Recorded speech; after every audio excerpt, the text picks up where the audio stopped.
Let's clear this right away. The Psycho-Pass movie is not a sequel to the second season, which was made on the run just to keep the buzz going until the film comes out. It has zero continuity besides making Shimotsuki being mean to Akane. The rest of it was made up nonsense which angered pretty much everybody who liked the first season. As if the second season being badly written filler wasn't enough, the movie is also very rushed. It had more than enough material to fill a dozen episodes and yet was crammed in half the time it would normally need. As a result, nothing lasts long enough to make you care about the themes or the characters. Half the movie is made up of preachy monologues where everybody is talking about stuff that are nothing more than elementary level philosophies, and by everybody, I mean everybody. Even characters who have no need to talk or whose role is not to be a couch philosopher gets to blubber about society and justice. It feels very forced and artificial since it happens all the time and makes the cast to be out of character. This isn't something new considering Uro Butcher is the writer, but even plot devices that are nothing more than mouthpieces of the author needed to act a bit more natural than tape recorders, and they didn't because there wasn't any time allocated for character interactions and fleshing out. When the movie is not showing characters talking like children who think they know everything, then it shows explosions and boobs. The TV series had a lot of gore as well, but the movie increases that tenfold. If you do accounting, there are about 50 people in a single film who are blown to bits, gutted or shot in the head, all uncensored and very graphical. Add to that a nude scene with Akane, because no pseudo-intellectual anime can be complete without the false assumption of violence and sex making it mature. Speaking of Akane, she is the protagonist and yet does nothing in the whole movie besides listening to whatever couch philosophies people say around her. Whatever she says is only an excuse to move from one info-dumping character to another info-dumping character without ever actively trying to change or affect something. She was always a lobotomized Askman in the series, but her role this time is to investigate, and she has improved her martial arts considerably. Being less active than in the series despite these credentials makes her even more of a plot device than she already was.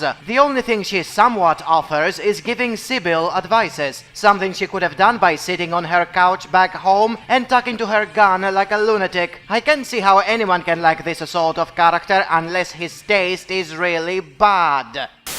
Oh my god, Akane was absurdly hot throughout the entire course of this movie. I'm obsessed with her. Every single frame with Akane in it made sure to give a sense of the curves of her body from underneath her clothes, and my heart did not have an easy time handling that. If I didn't already think Akane was the most beautiful anime character I've ever seen, then I certainly do now. The plot is also bad, as it always was, but since the pacing is now so rushed, it can't even fool the casual viewer to consider it mature. Sybil still pretends to be a good guy by killing thousands of innocent people simply because they refuse to give up on freedom, allows sadistic dictators to torture millions, then kills them all, replaces politicians with robots, and still expects the viewer to believe it's all done for the good of humanity. No, just no! Its justice is not better than any megalomaniac dictator's justice, where it does as it pleases and excuses mass murder as just simply because it suits it. And even if you overlook all the nonsense that is the story, you can't even take simple character actions seriously. I mean, who can possibly believe that hundreds of soldiers who were at war for decades have a clear psychopath? Who would be retarded enough to still think that people whose psychopath is not scanned are good and friendly when the series has shown over a dozen times that this is exactly what the bad guys are doing so they can kill innocents and get away with it? Who in his sane mind would devise a plan to go through a lot of effort to take prisoners, info-dump for hours in front of them, then proceeds to killing them instead of killing them right away without bothering to capture them at all, since that was his plan all along? And what kind of an insane population would vote as president the same guy who was their dictator for years and whose entire army was revealed to be sadistic killers who were mistreating them relentlessly? And despite all this mess, the story is once again left incomplete with nothing resolved, a never-ending sequel bait for people who keep watching for the sake of watching, as if it's a shallow fighting shonen. The story trolls you to perpetually expect closure, which will either never come or will disappoint you when it eventually does. This movie is the last nail on the coffin of an overhyped anime that gathers all the pseudo-intellectuals in the community. The first season was bad, the second was shit, and the movie is a gutter. Go back to rewatching Ghost in the Shell, people. It's good because it's retro, and there is no way human beings with even basic understanding of taste would want more of this travesty. I'd love to see more Psycho Pass content, even if this movie ultimately felt insubstantial and lacking as a standalone work, and wasted a plot concept which would have been better served across an entire series. If there are more movies like this, or another series in this vein, then I'd definitely be up for seeing the continued adventures in this universe. The Psycho Pass movie made a lot of money. I hope it encourages the making of similar anime. The movie continues the story from season 2. Not really, it takes place in another area with mostly other characters. Season 2 does not suck. It was well worth the watch. The sub-painting on it was way too hard. It's very watchable. It promises a lot and delivers a little. Of course, and people will say it sucks. Also, anything is watchable if it has fancy visuals. I wholeheartedly disagree. I loved the first season, and the second one was even better. Too bad it wasn't. Season 2 was more action-oriented than the thoughtful detective stuff in Season 1. The detective parts were BS. It's a standard TV detective stuff. So all of a sudden thoughtful equals standard? Also, what other shows you talk about? Anime and detective stories never went along. Most mysteries in them are about magic or magic technologies, so good luck using deduction and evidence there. Comparatively thoughtful when viewed through the standard lens of anime and detective stories. My problem with Season 2 is that the ending gets me in the sense of, so what? Big things happen, but there's no sense of a change in the status quo. The exact same thing happened in Season 1. Didn't that bother you? Nothing big changed, but admits that there are small changes that changed. Season 2 fails to deliver on even a small scale. Sibyl changed completely the way it judges. Why isn't that an equally small change as how Season 1 ended?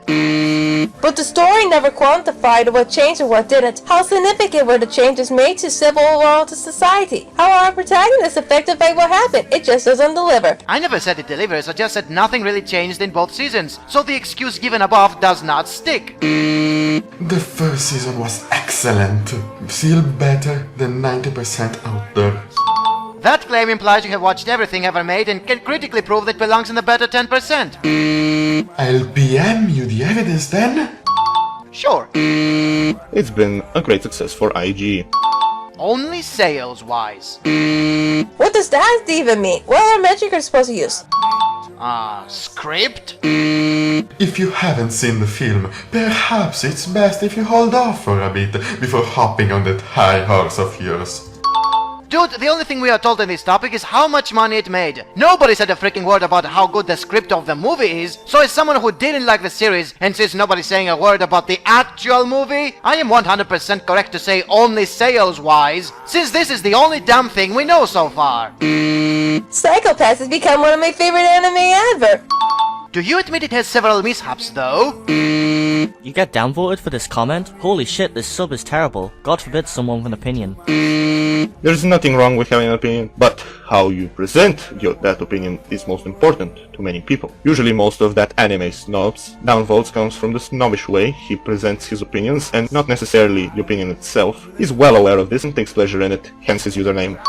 No, it was definitely for the opinion itself. I can guarantee you that if he had said the same thing about Sword Art Online, No Game No Life, or one of the other Circle Jerk hated anime on this sub, he would be in the 70 plus karma range by now. Hell, this was just posted yesterday, and that's 3 times more snobbish than Anime Snob's post. What show would you consider a 10 out of 10? Sword Art Online 1 and 2.